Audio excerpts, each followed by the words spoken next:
Hello everybody and welcome back to another episode of Was It Something I Said? I'm your host Yasmin, and on this episode I'm going to be talking about the state of queer young adult fiction. So, we're going to start with just kind of a loose definition of young adult fiction generally. Young adult is typically written for ages between the ages of 13 and 18. I read a lot of young adult fiction. I just enjoy it, and I feel like adult fiction is boring, and I feel like adult fiction covers these boring topics that have nothing to do with me. It's usually just like I hate my job or I hate my husband, and I'm just sort of that doesn't apply to me, and also it's not necessarily that interesting for me to read about. It's hard to find good adult fiction reads. It's really hard. I've read some good ones, but I just don't really like what the market looks like for them, and also just getting into what sells and what doesn't sell. What sells is typically I hate my husband and I hate my job, and so it's hard to find, for me, adult fiction books that are covering themes that I'm interested in. So I just read a lot of young adult fiction. There's so much value in fiction, and there's so much pleasure in fiction, and I just love little worlds. I feel like young adult fiction just generally has more stories that are relevant to me in my life. Or even if they aren't relevant to me, I find them interesting. And something that I've also noticed about young adult fiction, it's typically underwritten to fit a certain reading level. So those are some of my general thoughts about young adult fiction as a whole. I think my first book with a queer protagonist, with a gay protagonist, was the summer before 7th grade, and it was I'll Give You the Sun by Jandy Nelson. And it was written about a white gay kid, and it was written by a white woman. And the other book that I read, I think it was the beginning of 7th grade, was Carry On by Rainbow Rowell, which I have right here, and I'm going to get into that later, but I didn't buy this copy. The library gave it to me because my rabbit chewed on it, allegedly. Those were the two first books I read with gay characters, and they were both about white gay men, and they were both written by white women. I think Rainbow Rowell is straight, but I don't know what Jandy Nelson's sexuality is. So that was kind of my introduction into queer literature. And I loved those books to death. I read them over and over and over again. I went back and read passages again. There was pages that I just loved in both of those books. Those were really, really good books that I really loved in 7th grade. And while I love those books, in retrospect, I can also say that those books didn't represent me as a young queer person. I didn't really necessarily see myself in those characters or in those characters' struggles. It was literally just another world to get lost in. So while I loved the books, I don't really think that they represented me, and they didn't feel that way. I just really liked them, and my friends really liked them, and so it was sort of queer in that sense where a lot of queer people liked it, but not queer in a sense where we were necessarily learning about our history or feeling connected to the characters in a different way. We just liked it. Carry On is actually really interesting too, because Rainbow Rowell is kind of a controversial writer. Rainbow Rowell wrote another book that was a hit called Eleanor and Park. And I read Eleanor and Park when I was younger, and I really liked it, but in retrospect, I can agree that it definitely had a lot of racial stereotypes. They definitely demonize black girls in that book, and there's a whole other facet of just Asian sexualization that's happening in that book as well, which is gross. So knowing that too, and also knowing that Carry On is one of my first queer books, queer literature that I read, it's interesting because it's is it queer, or was it just kind of a cash grab, or you know what I'm saying? So because I don't know what Rainbow Rowell's intentions are. I've never heard of Rainbow Rowell doing anything for queer people or black people or Asian people or any of the groups that she's representing in her books. So I definitely think that that's a whole other conversation just about who is allowed to write queer lit and and why, and the money that goes into it, and all sorts of other things that that book just brings up for me now when I think about it, because I loved Carry On growing up, and it's definitely still like an integral part of like my journey to better queer literature, but I don't need it, like same way that people don't need J.K. Rowling's Harry Potter. Like, it's okay, but there's better fantasy, you know, and there's queer fantasy written, and this is a queer fantasy book, Carry On, but you know it's also a queer fantasy book, Cemetery Boys, which is way better. Way better. Yeah. And I didn't even say this, but I remember also in Carry On, throughout the trilogy, there are multiple occasions where the main character, Simon Snow, states that, like, his sexuality does not matter. And while that's fine, that's, like, a fine feeling to have, and, like, if you feel the way about your sexuality, go you. I feel the way sometimes about my sexuality. But, I just don't really know how I feel about, like, a straight person writing that to make money. Like, that's kind of strange. And that's kind of a strange, if you're trying to make something for queer people, it's kind of interesting to be like, but, like, the fact that, like, I'm gay doesn't matter. That's interesting, too. Another book I read when I was younger was called Symptoms of Being Human, and I don't have it on me. I'm not sure where I put that book. But Symptoms of Being Human is the first book where I saw a queer community and where I felt like it was a little bit more for queer people. The main character, Riley, was gender fluid, and that was also the first book I read with a trans protagonist. And I liked it a lot, and I liked the way it felt to read it because it felt a little bit more like seeing myself, and it felt a little bit more like I was learning about LGBTQ culture and through literature, and I felt seen in a way, and I felt like this was someone, Riley was someone who I could like look up to as a character. So that was the first book where I kind of felt that. I reread Symptoms of Being Human a couple of months ago, I think this summer actually, and found that it doesn't really hold up today. I feel like the writer wrote it kind of like binarily, and not necessarily in a way that was accurate.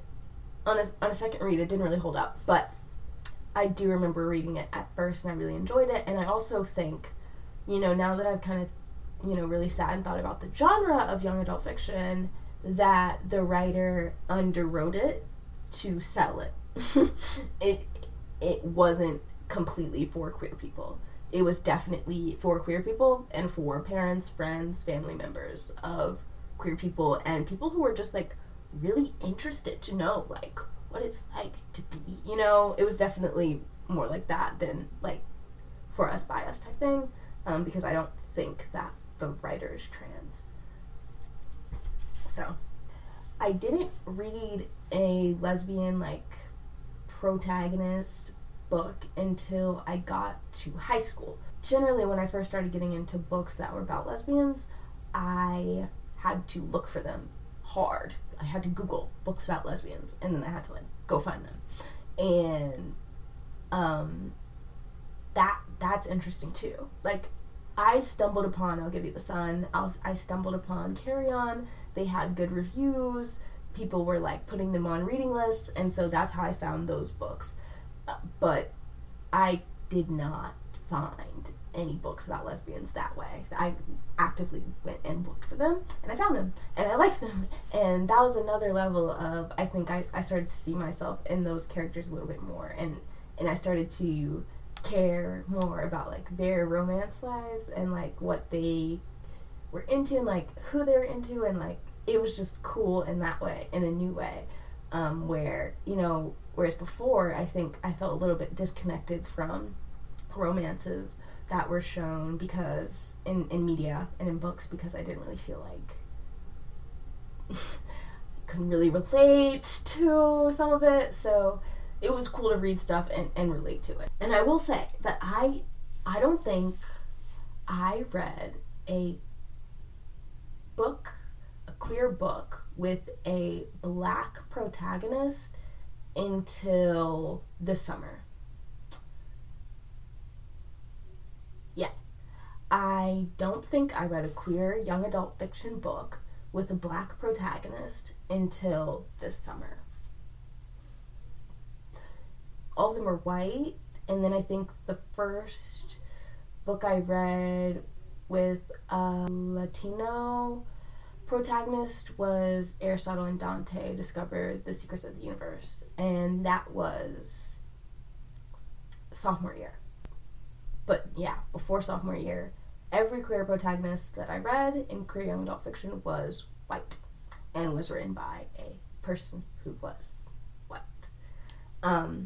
Which sucks. Let's get into the state of queer young adult fiction today. So I spent the past couple of weeks, I'm on winter break right now, and I spent the past couple of weeks just reading, and I'm still reading. And I checked out these books from the library. All Boys Aren't Blue, which is a memoir, so it doesn't really count in my analysis. Juliet Takes a Breath, and The Love Curse of Melody McIntyre. And I read a lot of queer young adult fiction over the summer, too. So I'm the summer break and, winter break queer young adult fiction analysis. Okay. I went to the library and I was amazed. And I was telling my mom, I was like, Mom, these books are all gay. All of these books are gay. I was like, that book is gay. That book is gay. They're gay, and they're also not written by straight people as much anymore.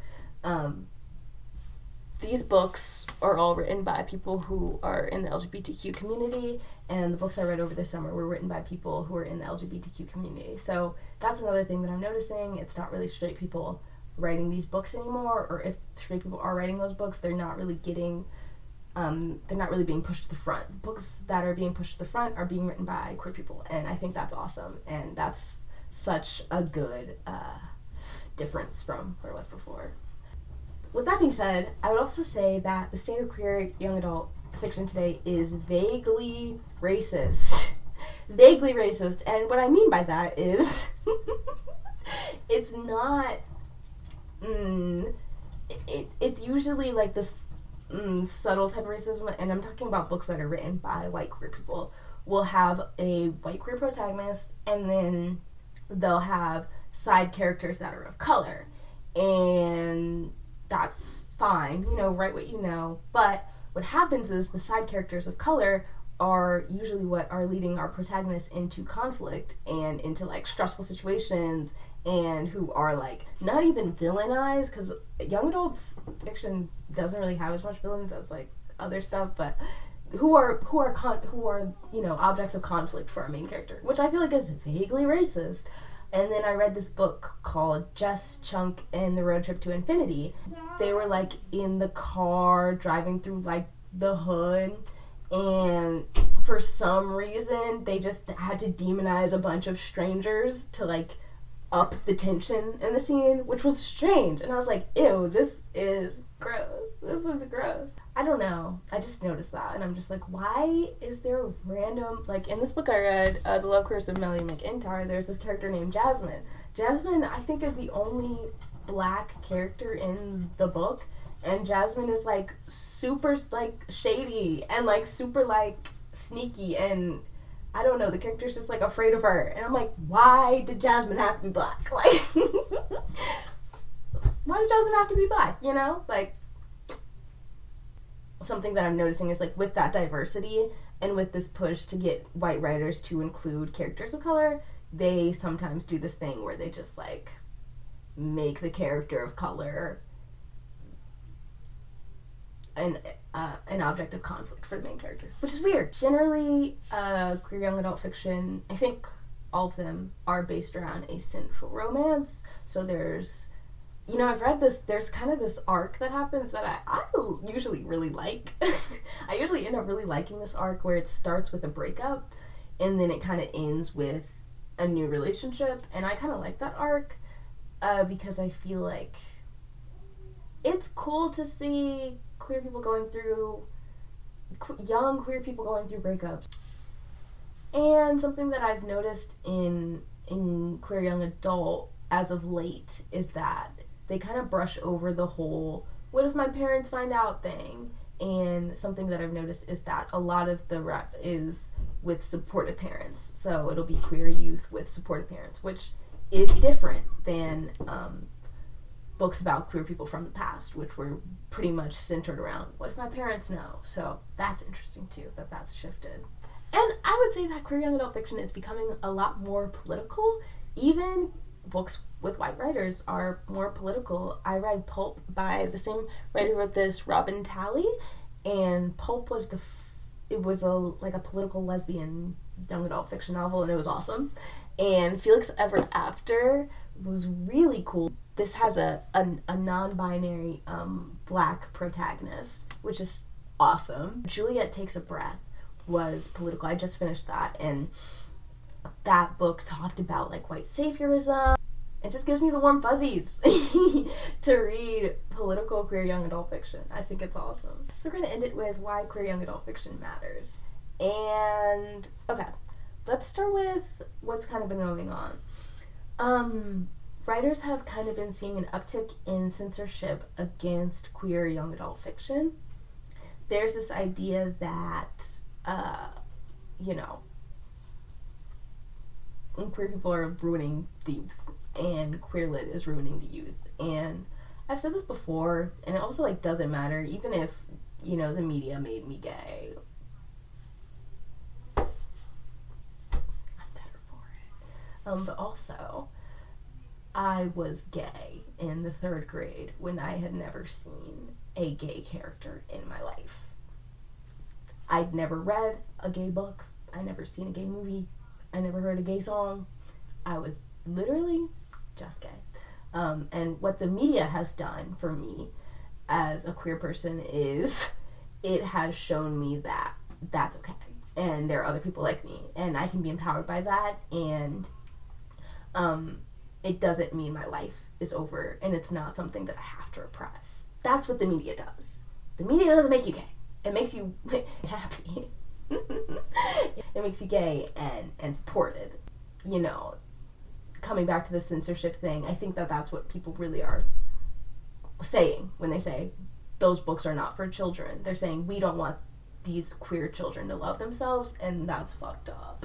The fact that it's becoming more political is really great, because I think, not only is it gives me the warm fuzzies, but it's also expanding the minds of people in the queer community, the LGBTQ community, who don't really know what their politics are, and how important it is to kind of hone those as a person who is queer, who is LGBTQ plus.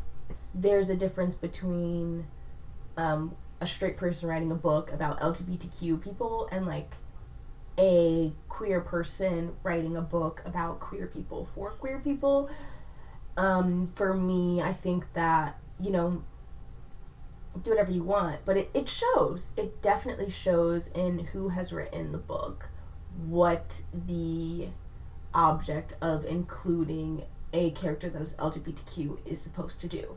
And genuinely, some of it is cash grab. Some of it is, this is gonna sell. But I think that that's another really important thing that I've noticed too, is just that having stuff made by queer people is really, really important for the youth to see themselves not only in the book, but also on the back page with this dope ass writer description, and being oh, wait a minute, I can write a book? Wait, a book about queer people? A queer, it's just, it's so much more impactful, I feel, to me. Those are my thoughts. I'm your host, Yasmin, and this has been, was it something I said?